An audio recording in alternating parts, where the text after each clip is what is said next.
Hi, so today's talk is really going to just touch on ESG, environmental social governance, and what does that mean, particularly as there's a lot of changing attitudes about the role of a company or an organization within our communities and the importance that investors are placing on transparency and increased oversight of what a company is doing, and not just in terms of financials and financial disclosures, but also around its environmental impacts and its social impacts. So this has, of course, important implications from an ethics perspective, from a compliance perspective, and it has an impact across the whole organizations. So as we mentioned, there's been a lot of hype in the media recently around, what is ESG and what are ESG ratings and how does this all fit together. And I've really enjoyed reading a lot about it in either on social media or in various publications.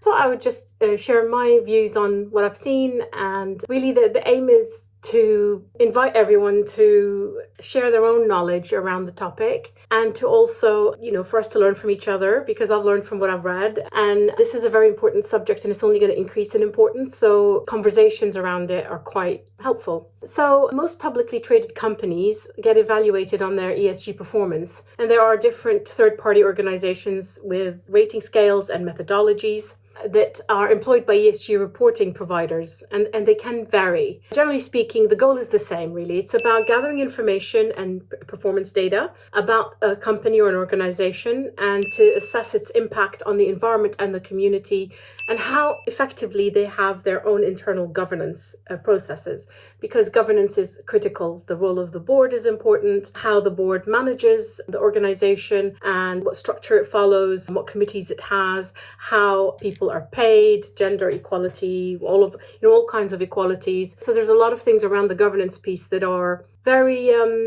important to how a company performs. And obviously, a good indicator on future performance, if you have good governance, it just gives you a little bit more confidence and assurance, particularly now with stock markets sort of being a bit more different in how they perform from what we had expected. And there's lots of different reasons for that, of course. It's not all down to governance, but governance does help us to understand a company in terms of how it will behave in the future.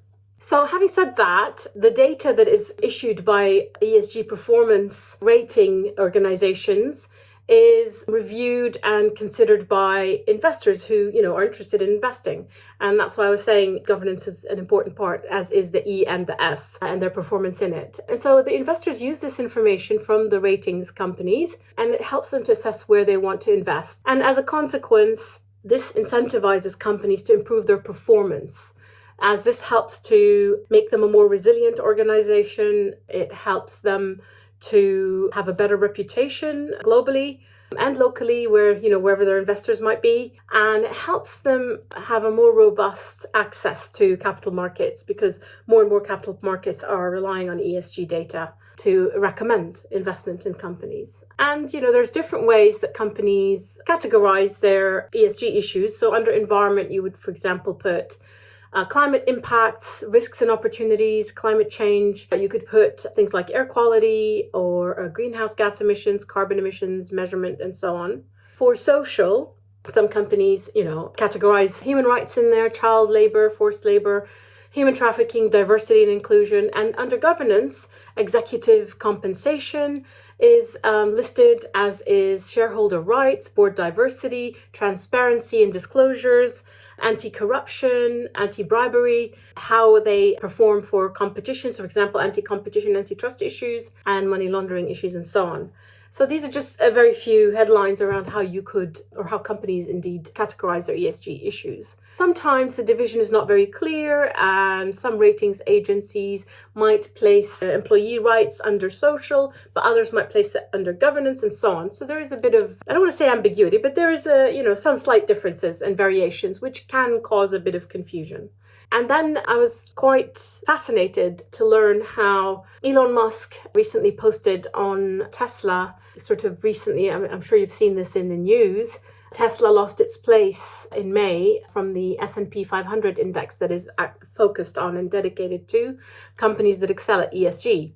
Musk tweeted about it, and he said that he was, very unhappy that Tesla had gone out. He complained, and I'm quoting tweet that the oil giant ExxonMobil has been involved in lots of controversy over claims of climate issues. It was listed within the top 10 of the ESG ratings, but his company, Tesla, whom he is the CEO, had been sort of taken out of the S&P 500 ESG index. And so it causes a lot of attention to the subject, which is very important because I think dialogue and bringing people together to discuss these things is very important. You know, whilst Tesla has a lot of good intentions in terms of, you know, they obviously manufacture electric cars, and that is meant to diversify us away from fossil fuels into renewable energy and transport, renewable transport energy sort of provision. So I kind of thought that that was amazing, and I'm actually thrilled that Elon Musk raised that. When people like him, who are so influential, talk about issues that are important, like transparency and communication on Twitter, which is, you know, another subject, of course,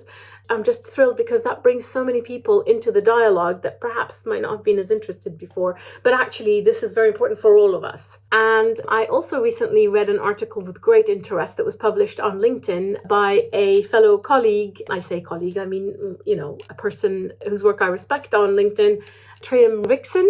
And his article, which will be linked below, is titled ESG in Practice, Small is Ugly, which I thought was hugely informative. He's clearly done an immense amount of research, and he talks about how ESG rating companies appear to, from the data he has researched, appear to reward bigger companies as they give them higher ESG ratings rather than the smaller companies. So this causes some confusion, and it links quite nicely with Elon's view as well, in the sense that, you know, there is divergence of opinion and it is causing confusion around ESG ratings. That is not to say that they're not important. It is important, but I think people need to understand them a little bit better.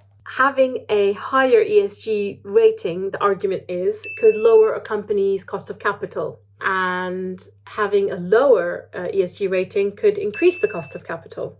And so when your organization has a higher ESG rating, that can obviously give you competitive advantage. And it seems to weigh more favorably for bigger companies, but that obviously has an impact over the smaller companies who also need investment. And, you know, how do we manage that? How do we make sure that whilst the ESG ratings are there, that there is a way or a mechanism that smaller companies, or indeed companies who are serving a better good. So it's not just about your own, as a company, your own four walls and your own ESG rating, but actually what is your mission and what is your purpose and how is that factored in?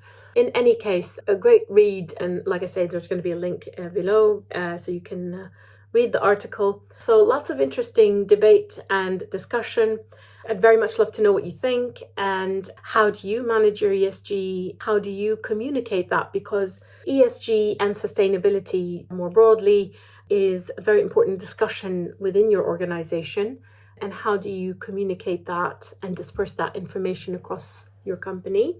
How do you get people involved, and how do you ensure that people understand their own responsibilities, their own impact, and what they do has an impact on the company, but not only on the company, but also more widely on the community? We are very hardwired to focus on the task at hand, sort of, you know, working in silos, and whilst being focused on a task and achieving it is so important, so is slightly having a better network of communication and a better network of engagement across an organization and with its own stakeholders. You know, how do we do that? Because that's the only way we can move forward, is being a company that is mindful of the importance of shareholders, the importance of stakeholders, and in the stakeholders is the employees and the community and the various people who interact with the company. So it's about the dialogue, and this is what this post is about, really. It's about getting the dialogue to continue, which I've loved seeing it, you know, everybody putting in their own bits of information. And if I've said anything that's wrong, please do correct me. Nobody's perfect, but I think we've got to keep trying, and we've got to help each other to increase our understanding. And if there's anything that I can do to help you or anyone that you know, then by all means, we'd love to work with you to help increase awareness and experience and implementation of ESG and sustainability management practices through whatever initiatives you're doing. And if we can help you to increase those, then we'd be very happy to. So thanks for listening.